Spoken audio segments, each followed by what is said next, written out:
So when you're trying to, kind of what I'm saying, go off the toe a little bit, it's almost feeling like you're almost hitting that little cut swing. So a little bit off to the left.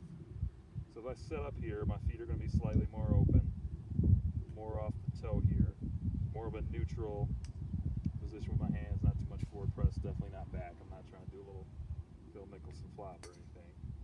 Setting up off the toe and almost feeling like I'm almost going to make contact with the toe there. That was a little far, but hopefully that's the. Oh.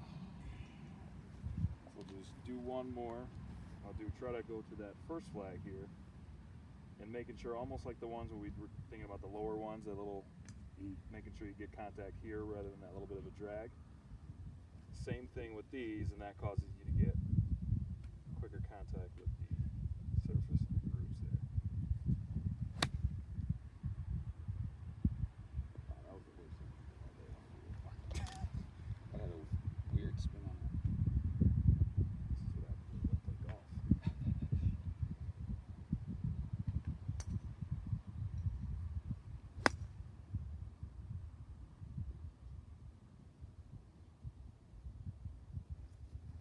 What in the world?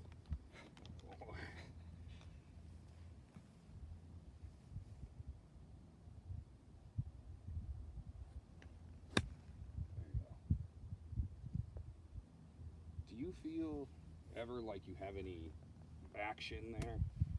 Like conscious action of going through, or like purposely trying to drop a little bit to make sure that you can really throw that back edge off the ground?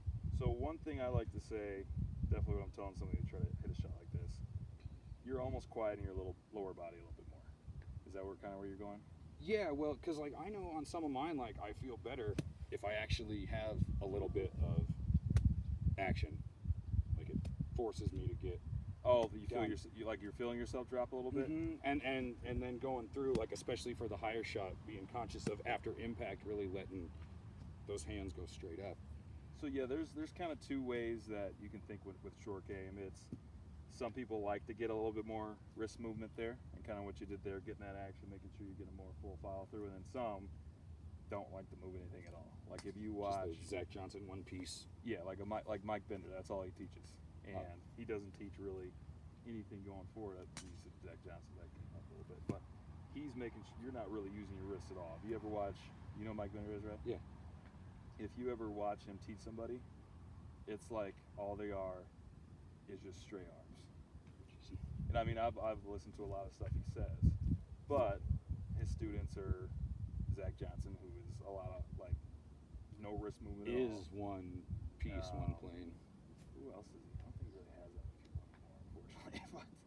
But that's Rocco had a swing like that too. I mean, he sets up so far closed, but he still was just all that's one. another good one. Rocco is just looks like a grandfather clock going back and forth.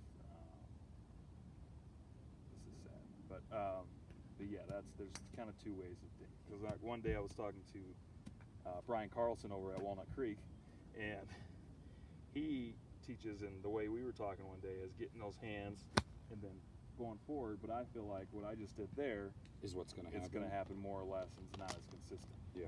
So if you're trying to get more